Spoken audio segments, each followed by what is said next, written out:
जय हिंद दोस्तों।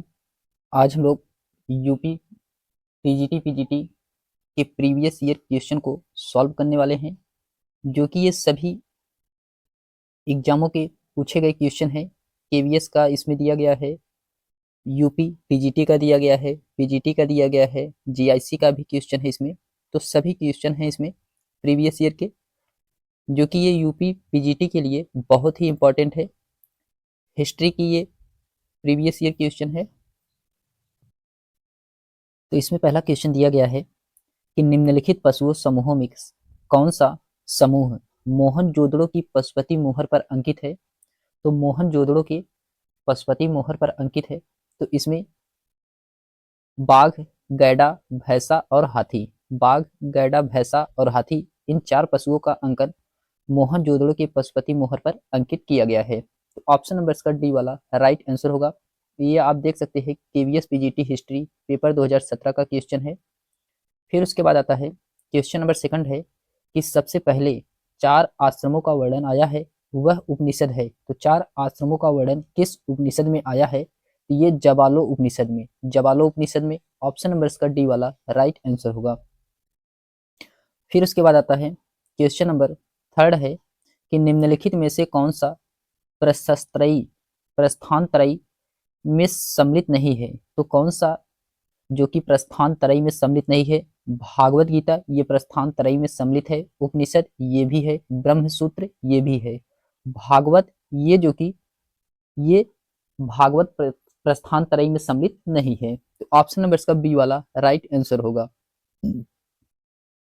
फिर उसके बाद आता है क्वेश्चन नंबर 4 है कि वह कौन सा ग्रंथ है जिसमें बुद्ध की कुशीनगर की अंतिम यात्रा का वर्णन है। तो ये महापरिनिर्वाण सूत्र, महापरिनिर्वाण सूत्र ऑप्शन नंबर इसका पहला वाला राइट आंसर होगा। महापरिनिर्वाण सूत्र में बुद्ध की कुशीनगर की अंतिम यात्रा का वर्णन किया गया है। फिर उसके बाद आता है क्वेश्चन नंबर 5 है कि गंगा अवतरण का दृश्य कहाँ चित्रित किया गया है। तो ये मामल्लपुरम में, मामल्लपुरम में। ऑप्शन नंबर इसका डी वाला राइट आंसर होगा, मामल्लपुरम में। फिर उसके बाद आता है क्वेश्चन नंबर 6 है कि महावीर जैन ने किस भाषा में अपना प्रवचन दिया था। तो ये अर्ध मगधी में दिए थे। कौन सी भाषा में, अर्ध मगधी भाषा में दिए थे। ऑप्शन नंबर इसका डी वाला राइट आंसर होगा। फिर उसके बाद आता है क्वेश्चन नंबर 7 है चतुष्पाद शिव प्रतिमा कहाँ है। तो ये खजुराहो में है, खजुराहो एमपी मध्य प्रदेश में है। ये चतुष्पाद शिव प्रतिमा मंदिर ये कहाँ पे है। तो ये खजुराहो में है। फिर उसके बाद आता है क्वेश्चन नंबर 8 है दोस्तों कि निम्नलिखित में से कौन सा चोल वंश का राजस्व अधिकारी था। तो चोल वंश का राजस्व अधिकारी वारिट पोत्तांगो कक्का, वारिट पोत्तांग कक्का, ये जो कि चोल वंश का राजस्व अधिकारी होता था। ऑप्शन नंबर इसका डी वाला राइट आंसर होगा। फिर उसके बाद आता है क्वेश्चन नंबर 9 है कि तमिल कवियों के तीसरे संगम की पीठ कहाँ थी। तो ये मदुरई, मदुरई में थी। ऑप्शन नंबर इसका सी वाला राइट आंसर होगा, मदुरई इसका राइट आंसर होगा। फिर क्वेश्चन नंबर 10 है चोल सम्राटों के अधीन कुर्रम, कुर्रम क्या था। तो कुर्रम कुछ गांव का समूह होता था। ये जो चोल सम्राट के अधीन कुर्रम कुछ गांव के समूह होते थे। ऑप्शन नंबर इसका डी वाला राइट आंसर होगा। फिर उसके बाद आता है क्वेश्चन नंबर 11 है कि रुद्रा देवी, रुद्रा देवी किस वंश की रानी थी। तो ये वारंगल की काकतीय वंश की रानी थी रुद्रा देवी। ऑप्शन नंबर इसका पहला वाला राइट आंसर होगा, वारंगल की काकतीय वंश की रानी थी रुद्रा देवी। फिर उसके बाद आता है क्वेश्चन नंबर 12 है कि उस गुप्त वाकाटक रानी का नाम का उल्लेख कीजिए जिसने अनुदान स्वरूप भूमि दी थी। तो कौन सी गुप्त वाकाटक की रानी थी। तो प्रभावती गुप्ता, प्रभावती गुप्ता। ऑप्शन नंबर इसका बी वाला राइट आंसर होगा, प्रभावती गुप्ता इसका राइट आंसर है। फिर उसके बाद आता है क्वेश्चन नंबर 13 है कि किस काल के मंदिर की वास्तुकला में सर्वप्रथम गंगा और यमुना की आकृतियां आती हैं। ये गुप्त काल की, गुप्त काल की। ऑप्शन नंबर इसका सी वाला राइट आंसर होगा। फिर उसके बाद आता है क्वेश्चन नंबर 14 है कि निम्नलिखित किस स्थल पर स्थित स्तूप अवशेषों से अशोक की पाषाण पर उद्धित प्रतिमा का नाम के साथ प्राप्त हुआ है। ये कनंगन हल्ली, कनंगन हल्ली। ऑप्शन नंबर इसका डी वाला राइट आंसर होगा, कनंगन हल्ली। ऑप्शन नंबर इसका डी वाला राइट आंसर है। फिर उसके बाद आता है क्वेश्चन नंबर 15 है कि निम्नलिखित में से किस भाषा में विजयनगर के शासक कृष्णदेव राय ने अपने सुप्रसिद्ध ग्रंथ आमात्य आमात्य माल्यदा की रचना की है? आमात्य माल्यदा की रचना ये तेलुगु भाषा में किया गया है। ये कृष्णदेव राय के द्वारा किया गया है तेलुगु भाषा में। ऑप्शन नंबर इसका पहला वाला राइट आंसर होगा। फिर उसके बाद आता है क्वेश्चन नंबर 16 है कि निम्नलिखित में से किसने धर्मराज की उपाधि धारण की थी, जिसका औचित्य के बारे द्वारा अश्वमेघ सहित अनेक वैदिक यज्ञों को संपादित करने से सिद्धि होता है? ये प्रवरसेन प्रथम ऑप्शन नंबर इसका फर्स्ट वाला राइट आंसर होगा। प्रवरसेन प्रथम इसका राइट आंसर है। फिर उसके बाद आता है क्वेश्चन नंबर 17 है कि जिल अल्लाह के जो राजा अधिकारी संबंधित अवधारणा किससे संबंधित है? ये बलबन से संबंधित है।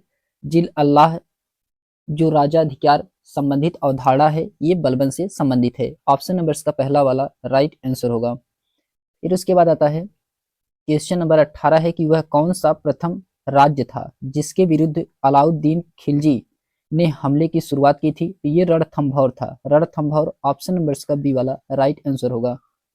फिर उसके बाद आता है क्वेश्चन नंबर 19 है कि तुर्कान ए चहलगानी का उल्लेख सबसे पहले किसने उल्लेखित किया है? तो फुतूह अल सल्तानी ऑप्शन नंबर इसका बी वाला राइट आंसर होगा।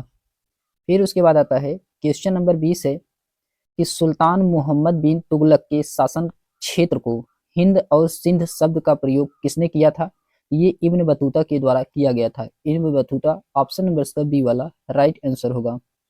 फिर उसके बाद आता है क्वेश्चन नंबर 21 है कि वली और अमीर के पदों को किसने पृथक किया था? ये मोहम्मद तुगलक ऑप्शन नंबर इसका बी वाला राइट आंसर होगा। वली और अमीर के पदों को किसने पृथक किया था? तो मोहम्मद तुगलक के द्वारा इसे पृथक यानी कि अलग किया गया था। फिर क्वेश्चन नंबर 22 है कि सुल्तानागढ़ी किसका मकबरा था? तो सुल्तानगढ़ी किसका मकबरा था? ये नासिरुद्दीन महमूद का था। ऑप्शन नंबर इसका बी वाला राइट आंसर होगा।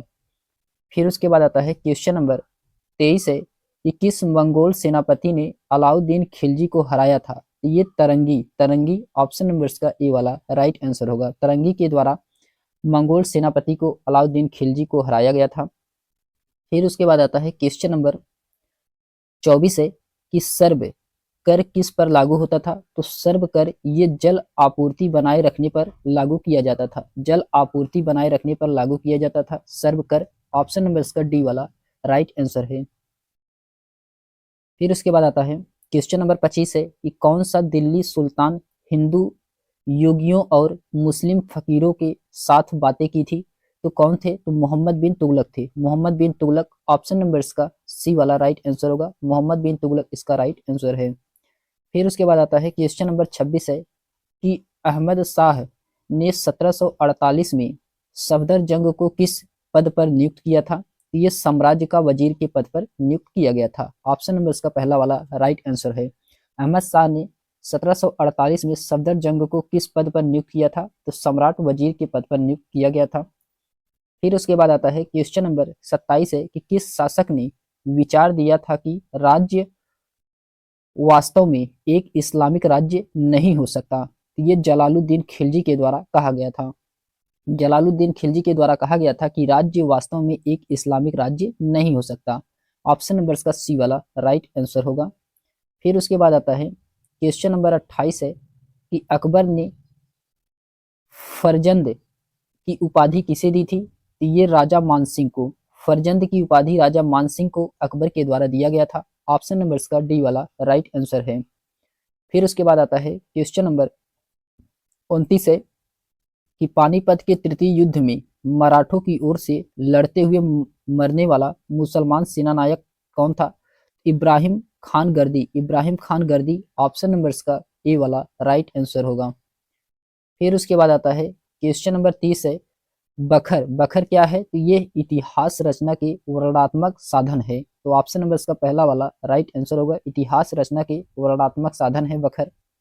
फिर क्वेश्चन नंबर 31 है कि किसके विरुद्ध शाहजहां ने करतारपुर का युद्ध लड़ा था? तो ये गुरु हरगोबिंद सिंह के विरुद्ध शाहजहां के द्वारा करतारपुर में युद्ध लड़ा गया था। ऑप्शन नंबर इसका सी वाला राइट आंसर होगा। फिर उसके बाद आता है क्वेश्चन नंबर 32 है कि निम्नलिखित में से अशोक का कौन से शिलालेख धार्मिक सामंजस्य के विषय में कहता है। तो ये 12वां शिलालेख जो कि अशोक के धार्मिक सामंजस्य के विषय में कहता है। ऑप्शन नंबर का बी वाला राइट आंसर होगा। फिर उसके बाद आता है क्वेश्चन नंबर 33 है कि नादिर शाह द्वारा बंदी बनाया गया मुगल बादशाह कौन था। तो मोहम्मद शाह, मोहम्मद शाह ये जो कि नादिर शाह के द्वारा बंदी बनाया गया था। ऑप्शन नंबर का बी वाला राइट आंसर होगा।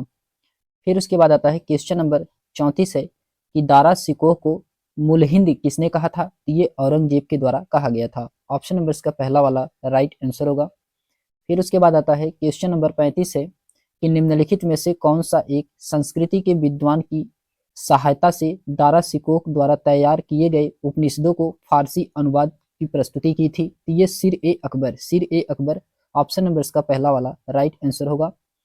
फिर उसके बाद आता है क्वेश्चन नंबर 36 है कि मिर्जा राजा की मुगल पदवी किसने प्रदान की थी। तो ये जयसिंह के द्वारा किया गया था। मिर्जा राजा की मुगल पदवी किसे प्रदान किया गया था। तो जयसिंह को प्रदान किया गया था। ऑप्शन नंबर का ए वाला राइट आंसर होगा।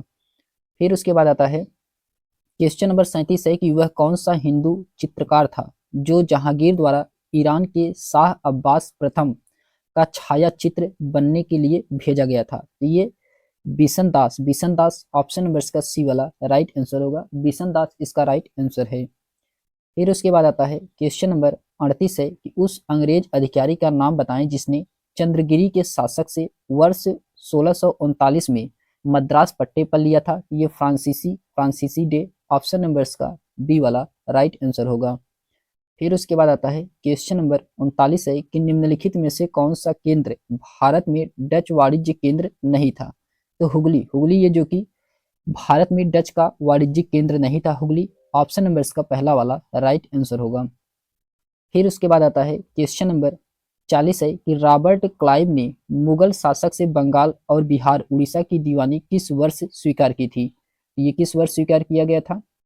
ये स्वीकार किया गया था 1765 में, 1765 में। ऑप्शन नंबर इसका बी वाला राइट आंसर होगा। क्वेश्चन नंबर 41 है कि निम्नलिखित में से किसके प्रयास के द्वारा मद्रास प्रेसिडेंसी में देवदासी प्रथा का उन्मूलन हुआ था। तो ये मुट्ठल लक्ष्मी रेड्डी, मुट्ठल लक्ष्मी रेड्डी के प्रयास से। ऑप्शन नंबर इसका पहला वाला राइट आंसर है। फिर उसके बाद आता है क्वेश्चन नंबर 42 है कि बेसिन की संधि 1802 ईस्वी के किस किस के बीच हुई थी। तो ये हुआ था अंग्रेज और पेशवा बाजीराव द्वितीय के बीच। ऑप्शन नंबर इसका डी वाला राइट आंसर है। फिर उसके बाद आता है क्वेश्चन नंबर 43 है 1857 में अंग्रेजों के विरुद्ध जिहाद का प्रचार किसने किया था। तो मौलवी अहमद उल्लाह, मौलवी अहमद उल्लाह के द्वारा किया गया था। ऑप्शन नंबर इसका पहला वाला राइट आंसर होगा। फिर उसके बाद आता है क्वेश्चन नंबर 44 है कि 1861 में आगरा में राधा स्वामी सत्संग की स्थापना किसने की थी। ये स्वामी शिवदयाल सिंह के द्वारा किया गया था, स्वामी शिवदयाल सिंह के द्वारा। ऑप्शन नंबर इसका सी वाला राइट आंसर होगा। फिर उसके बाद आता है क्वेश्चन नंबर 45 है कि आर्य समाज की स्थापना कहाँ हुई थी। बंबई में हुआ था आर्य समाज की स्थापना। ऑप्शन नंबर इसका डी वाला राइट आंसर है। फिर आता है क्वेश्चन नंबर 46 है कि 1888 ईस्वी में हुए प्रथम राष्ट्रीय सामाजिक आंदोलन के अधिवेशन जो मद्रास में हुआ था उसकी अध्यक्षता किसने की थी। तो ये टी माधवराव के द्वारा किया गया था, टी माधवराव। ऑप्शन नंबर इसका पहला वाला राइट आंसर है। फिर उसके बाद आता है क्वेश्चन नंबर 47 है कि चालुक्य और होयसल वंश के मंदिर किस शैली में निर्मित है। तो ये बेसर शैली में है। तो चालुक्य और होयसल वंश की मंदिर किस शैली में निर्मित है। तो ये बेसर शैली में निर्मित है। ऑप्शन नंबर इसका बी वाला राइट आंसर है। फिर उसके बाद आता है क्वेश्चन नंबर 48 है कि निम्नलिखित में से कौन सा भारतीय राष्ट्रीय कांग्रेस की स्थापना अधिवेशन में उपस्थित नहीं थे। तो कौन से भारतीय राष्ट्रीय कांग्रेस के स्थापना के अधिवेशन में उपस्थित नहीं थे। ये कौन थे। तो सुरेंद्र नाथ बनर्जी, सुरेंद्र नाथ बनर्जी। ऑप्शन नंबर इसका डी वाला राइट आंसर है। फिर उसके बाद आता है क्वेश्चन नंबर 49 है कि एनी बेसेंट द्वारा प्रारंभ किया गया स्वराज शासन आंदोलन का लक्ष्य क्या था। तो भारत के लिए स्वशासन प्रारंभ करना। ऑप्शन नंबर इसका बी वाला राइट आंसर है। फिर उसके बाद आता है क्वेश्चन नंबर 50 है कि कांग्रेस ने मुसलमानों के लिए पृथक निर्वाचन मंडल को स्वीकार किया था? तो कांग्रेस ने मुसलमानों के लिए पृथक निर्वाचक मंडल ये लखनऊ समझौता में स्वीकार किया गया था। ऑप्शन नंबर इसका पहला वाला राइट आंसर है, लखनऊ समझौता इसका राइट आंसर है। तो हम लोगों ने क्वेश्चन नंबर 50 तक देखा है। इसके आगे हम लोग क्वेश्चन नंबर 51 से नेक्स्ट वीडियो में देखेंगे। तो आज के लिए बस इतना ही, मिलते हैं हम लोग एक नेक्स्ट वीडियो में, तब तक के लिए धन्यवाद।